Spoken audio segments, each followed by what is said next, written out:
So Matt, would you like to give a quick overview of what the group's all about?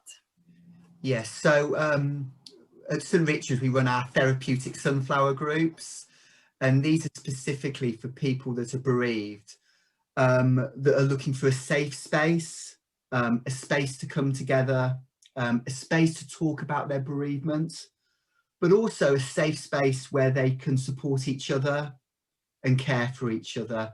We find that it can be a very powerful experience when people come together that have a very similar experience. It can be incredibly bonding, but also incredibly supportive, and really help people with their grief and on that journey. I have to admit I wasn't sure at first, but actually it's been amazing, because it's just been this really safe space to share any thoughts or feelings we've had. It's been like an anchor for me, because I've known that we've got a meeting scheduled, so if I'm having a bad day or a bad week, I'll often think, oh well, I'll talk about that this week in my meeting, and it's just nice knowing that everyone else is on the same page as you. Very much like what Jo said, I was really nervous about the first session, because you, at the time, walking into a room with a bunch of strangers, never met before, and you're thinking, is this for me? Do I want to open up in front of everyone? Matt was lovely and really welcoming. We all had a cup of tea and a biscuit as well, and then we started talking, and I come to realise that there was a lot of people going through very similar things to what I was going through. Some people was experiencing different things, but then you find that common thread and you just think, God, that's me as well. I'm not alone. I'm not on my own. It was a massive deal for me, and on the first day I couldn't talk, and I didn't do very well. I felt like I didn't do very well at all, but I went back the next week and the week after, and actually it got easier, and when it converted to Zoom, again I felt that wobble a little bit. I wasn't quite sure, because it moves you out of your comfort zone, but then again it turned out to be really good, and you are in your own home, and you're not having to go out to anything, and it's on your terms. So it's, if you want to be there if you want to speak, if you don't want to speak, that's okay. If you just want to listen, or if you want to speak the whole session, it's completely on your terms, and it is really comfortable. And I've met such a great group of people and been supported through, not just through the bereavement, but through being bereaved in COVID as well. And I know, it's a whole new ball game for the hospice to have to deal with, and for everybody. So it's been invaluable. It really has. When I first started having one-to-one counselling, I felt really lost.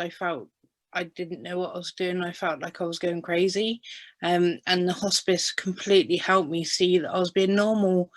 And when they offered me a group, I actually jumped at the chance. I was probably the only one that was thrilled to be going into a group, because I knew that there were people I couldn't reach out to my own family, because they're all grieving in their own way. We lost connection, and so I know going into a group where people felt exactly the same as I did, it was a big chance for me. So I actually took the group really well, because I felt somewhere where I connected and I felt like I belonged.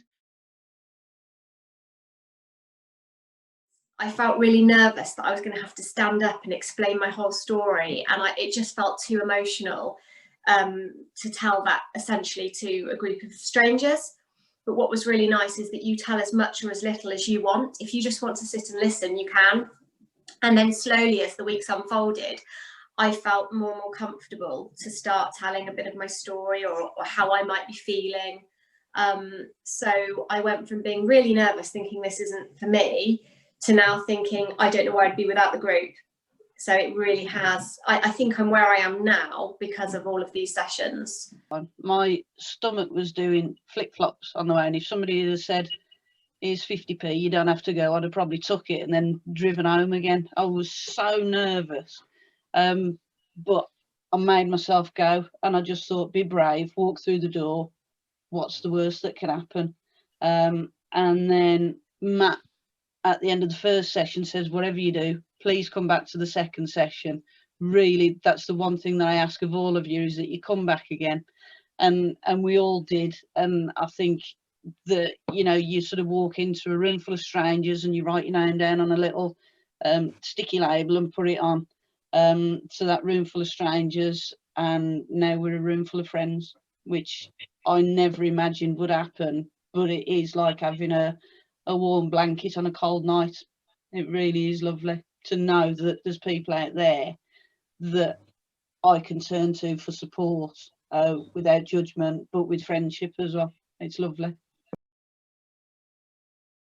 First session, I was a bit unsure, because I was unsure about how I'd feel, or you know, how it would work. But after the first session, it was like we were all sat in a room together anyway. But I think that's how society has moved with online meetings, just because of COVID, and now it feels absolutely normal, and to the point where we were planning on just meeting up on Zoom once a month anyway, just because we can now, because we want to, rather than because we're in the support group, just because we want to have a chat as friends. I think being in your own home, some people might find it a bit apprehensive, because you've not got a quiet place to go, or you can't sit down for 5 minutes. So I found that, but I was quite lucky. I've told my son and my husband, you know, don't come upstairs because I'm having a meeting, and they're respectful enough not to, apart from to bring me a cup of coffee, they don't come up. So I know that I've got this safe space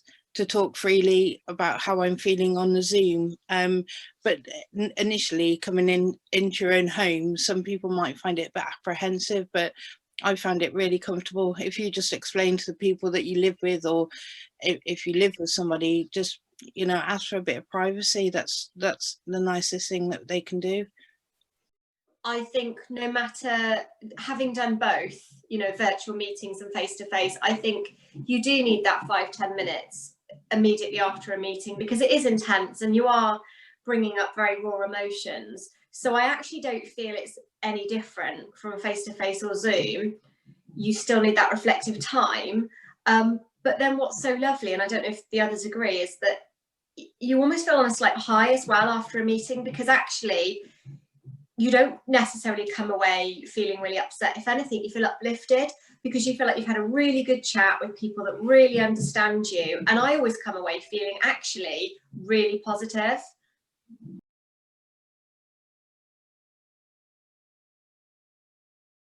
I really struggled, especially with, I've got young children, and I really struggled previously to explain how I was feeling and then explain to them.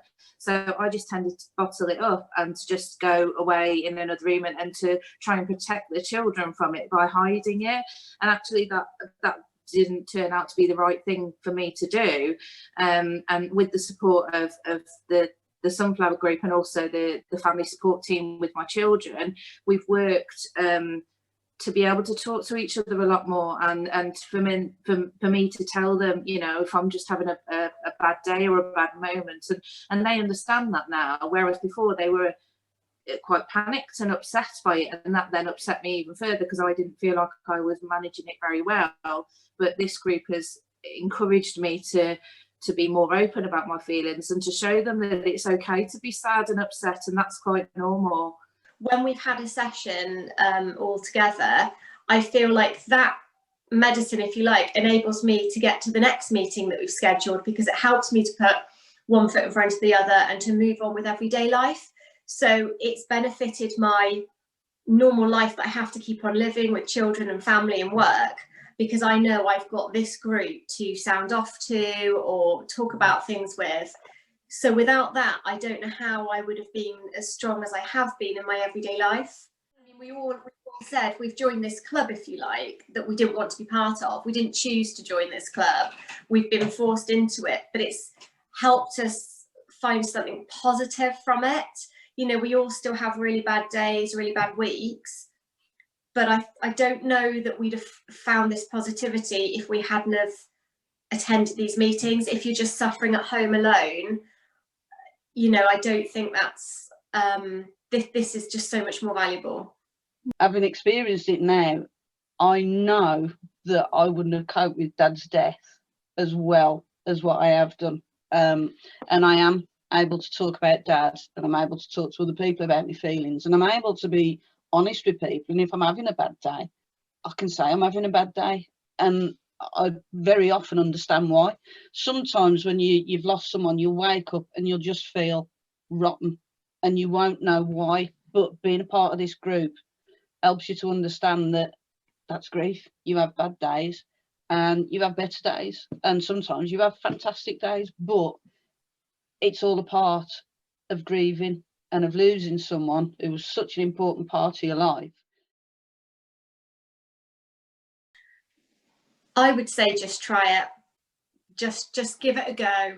Give it a couple of sessions. If it's not for you, it's not for you. But I would say just try it, because grief is the absolute hardest thing you will ever go through. And if it helps you 1%, then that's positive in my book. So yeah, just simply just try it. We all started off on one-to-one sessions, and going into the group for all of us, it was very nervous going in and trying to, I think Laura said earlier, you don't want to give your whole story to somebody. You're not forced into doing that. You're going into a group to help you move forward, and going into the group, it would be a big step for anybody to take. And like Joanne said, just try it, because you don't know unless you try it. It's taking that first step into going into the group and trying it for the first time. That's the hardest part. But once you're through that door, it's so much easier. It becomes easier each time.